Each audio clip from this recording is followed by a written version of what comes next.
Olá, companheiros, que a paz de Jesus continue em nossos corações. Hoje nós vamos falar do capítulo 7 do Evangelho segundo o Espiritismo, itens 7 a 10, que fala dos mistérios ocultos aos doutos e prudentes.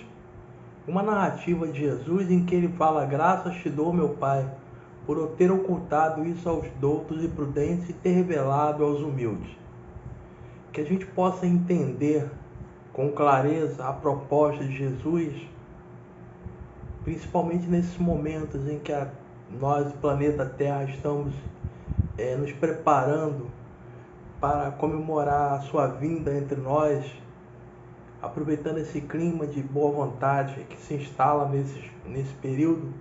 a gente possa ter um perfeito entendimento dessa proposta e aplicá-la ao nosso dia a dia. Que nesses breves momentos em que estejamos reunidos, Deus possa abençoar os nossos melhores propósitos de entendimento e de melhoria pessoal. Nós vimos estudando ao longo desses dias a respeito de bem-aventurados pobres de espírito, e que Jesus esclarece que pobres de espírito não eram aqueles baldos de inteligência, mas aqueles que tinham os corações puros, aptos a entender uma proposta sem preconceito, sem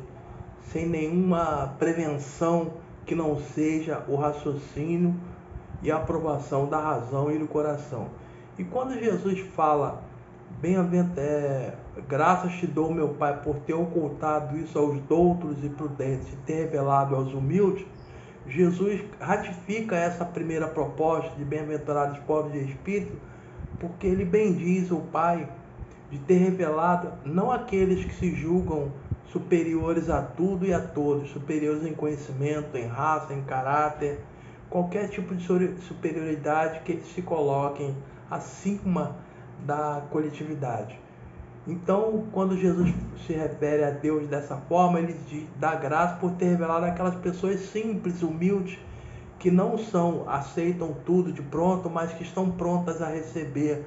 as primícias do reino, as noções do Evangelho,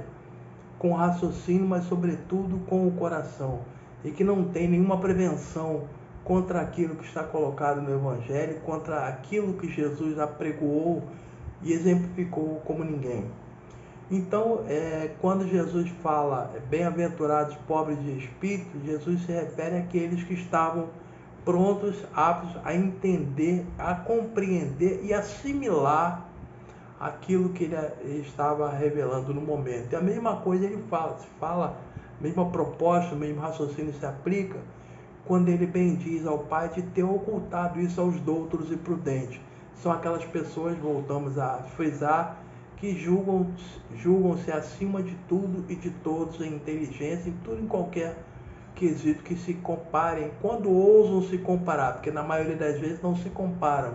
não admitem como irmãos aquele mais humilde, não admite como filhos do mesmo pai aquele que não tem casta, não tem raça,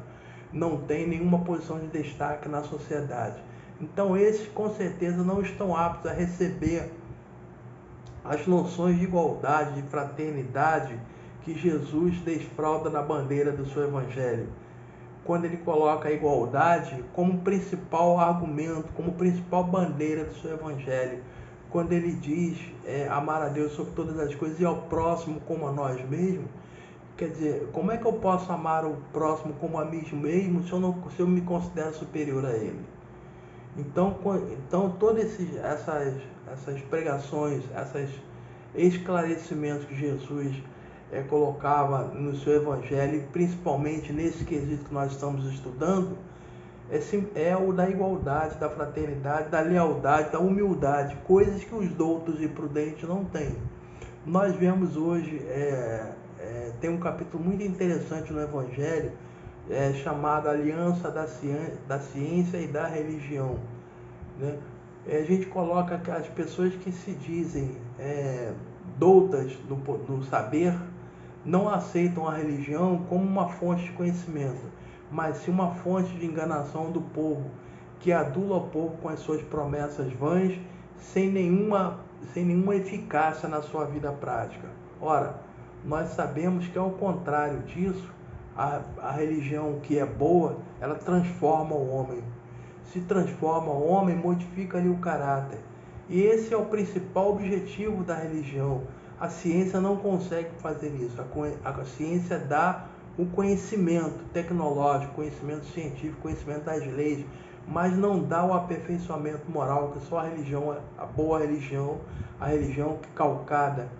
na transformação do ser, é que pode favorecer esse entendimento enquanto ser humano que somos todos nós. Então, coloca lá na aliança da ciência e da religião, que a ciência jamais convergirá para os mesmos pontos de vista com a religião, porque essa não se baseia em provas científicas, mas em propostas, propostas reforçando que não tem uma comprovação e não tem uma eficácia ou um benefício científico. Pelo contrário, e lá no Evangelho segundo o Espiritismo, os Espíritos confirmam que a ciência e a religião não são inimigas, pelo contrário, são parceiras. Uma revela as chaves do mundo espiritual e a outra as leis do mundo físico. A ciência, revelando as suas leis físicas, comprovam a religião, que se baseia não mais em milagres, como se pensava à época, mas também explica os fenômenos tidos como paranormais, que hoje são totalmente explicáveis à luz da ciência, da religião, aquela religião que não abre mão do raciocínio do raciocínio lógico e do amadurecimento do senso moral. Nós sabemos hoje que os milagres até então feitos por Jesus, nenhum deles era uma derrogação da lei. Pelo contrário, era apenas a aplicação de uma lei que até então para nós era desconhecida. Então, até que a gente hoje consiga, os doutos e prudentes consigam abrir mão do seu ponto de vista, do seu orgulho de acharem que sabe tudo e estender os olhares sobre a religião, vendo o que ela tem a oferecer de contribuição, aí sim nós chegaremos a essa convergência que não é impossível, segundo os Espíritos dizem, e que nós acreditamos, porque tudo é criação de Deus e Deus não criaria nada que contradissesse uma a outra, né? Basta que os homens, deixando de lado o seu orgulho, a sua prepotência, consigam enxerguem que em todo momento, em cada área da humanidade, há alguma coisa para se aprender. E hoje nós vemos o avanço da ciência e da religião, em alguns momentos dando-se as mãos e explicando uma a outra o que aconteceu. Nós vemos as grandes universidades abrindo mão para que as religiões sejam ensinadas, ou melhor, sejam expostas para que cada um possa, do seu ponto de vista, da sua maturidade, do seu livre-arbítrio, aceitar aquilo que for verdade. Então, hoje, os doutos e prudentes daquela época, que nós encontramos, que chamamos aquelas pessoas que são dotadas de saber, já estão se curvando perante o conhecimento que eles já não acham que é absolutamente propriedade deles, mas que em qualquer área da humanidade se pode entender algumas coisas. E é esse o papel da humanidade, é buscar o entendimento entre todas as áreas de conhecimento, do saber, e todas as áreas humanas e todas as áreas em que nós possamos nos dar as mãos para ajudar uns aos outros. Muita paz a todos, agradeço pelo carinho de sempre, aproveitando o ensejo para desejar a todos um Natal cheio de luz, cheio de paz. Não importa a mesa farta, aquele que não a tiver, a que não puder. O mais importante é que os corações estejam unidos, não em torno de uma mesa, mas em torno de Jesus, que é o verdadeiro homenageado na data. Que nossos corações possam estar repletos de luz, de paz,